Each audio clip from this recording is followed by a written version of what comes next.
مولانا شاہ حکیم اختر صاحب رحمۃ اللہ علیہ وہ اس بات کو اچھی طرح سمجھاتے ہیں کہ ایمان اور اعمال صالحہ کا کیا جوڑ ہے۔ وہ یہ فرماتے ہیں کہ ایمان جو ہے ایمان وہ ایک کے حصے کی طرح ہے، ایک کا جو عدد ہوتا ہے ایک کا عدد، تو ایمان کی حیثیت ایک کے حصے کی سی، اور باقی جو اعمال ہے اس کی حیثیت شونیہ اور زیرو کی ہے۔ وہ فرماتے ہیں کہ اگر آپ ایک کا حصہ اٹھا دو اور پورا رجسٹر اور پوری کاپی یا اسی طرح بلیک بورڈ کے اوپر آپ 0 لکھتے جائیں، شروع کے اندر کوئی بھی حصہ نہ ہو، تو یہ سارے کے سارے 0 اور سارے کے سارے صفر کیا ہے، بیکار ہے، اس کا کوئی وزن نہیں۔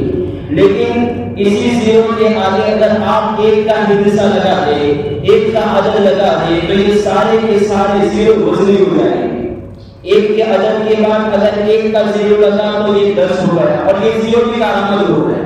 دوسرا 0 لگا تو 100 ہو گیا۔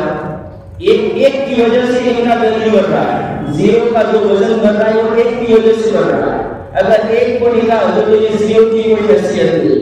اسی طرح تیسرا 0 لگے گا تو یہ 1000 ہو گیا۔ اسی طرح جتنے بھی آپ 0 اور صفر لگا کے جائیں گے، لیکن شروع کے اندر ایک کا حصہ ہے، تب تو یہ سارے کے سارے صفر اور 0 جتنے بھی ہیں وہ کارآمد ہے اور وزنی۔ تو یہی وہ بتاتے ہیں کہ ایمان اور اسی طرح اعمال، اس کی مثال یہی کہ ایمان کا کلمہ ہے، انسان کے دل کے اندر اللہ کی وحدانیت ہے، اور اس کے بعد وہ اچھے اعمال کرتا ہے، تو یہ وحدانیت ایک کا حصہ ہے، اور اچھے سارے کے سارے جتنے بھی اعمال ہیں اس کا وزن کسی ایک کے حصے یعنی ایمان کی وجہ سے بڑھ رہا ہے۔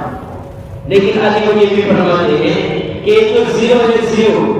ایک اس کو لگانا ہے دائیں طرف، ایک کا حصہ جہاں ہے، جہاں لکھا ہوا ہے ایک کا عدد، تو یہ 0 کو لگانا ہے دائیں طرف، تب جا کے کیا ہے یہ 0 کارآمد بھی ہے اور یہ صحیح طریقہ ہے اور صحیح راستہ ہے۔ لیکن اگر اسی ایک کے حصے کے ساتھ 0 تو لگ رہا ہے، لیکن دائیں طرف لگانے کے بجائے بائیں طرف لگ رہا ہے، ایک کا حصہ ہے ایک کا عدد ہے اور 0 الٹی سیدھ میں لگے ہوئے ہیں، تب بھی یہ 0 کارآمد نہیں۔ کیوں؟ انہوں نے گویا مثال سے یہ سمجھایا کہ ایک کے حصے کی مثال ایمان اور کفر کی مثال ہے، کہ غیر مسلم چاہے کہ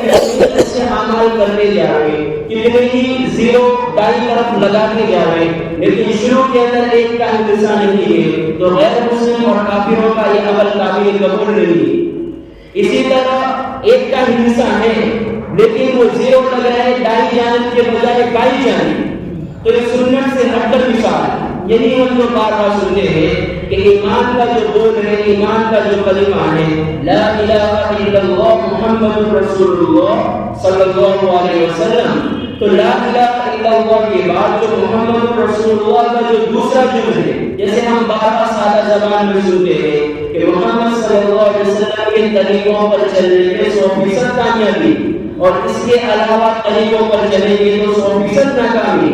تو حضرت شاہ حکیم اختر صاحب فرماتے ہیں کہ ایمان جو ہے لیکن 0 دائیں جانب لگانے کے بجائے بائیں جانب لگ رہے ہیں، تو یہ سنت سے ہٹ کر طریقے ہیں اور یہ بدعت کے طریقے ہیں، اس پر چلنے میں کوئی کامیابی نہیں۔ تو ایک کا حصہ ہونا یہ ایمان کی مثال ہے، اور ایک کے حصے کے بعد 0 اور 0 کا دائیں طرف لگنا یہ سنت طریقوں کی مثال ہے۔ تو اللہ تبارک و تعالیٰ نے ہم سب کو کیا ہے ایمان کی دولت سے نوازا ہے، لیکن یہاں رہتے ہوئے اعمال کو کارآمد ہم اسی وقت بنا سکتے ہیں جبکہ ایمان کا کلمہ ہو، اور اس ایمان کے کلمے کے بعد اگر ہم اعمال کریں، اور اعمال بھی جیسے بتایا کہ اعمال سنت کے مطابق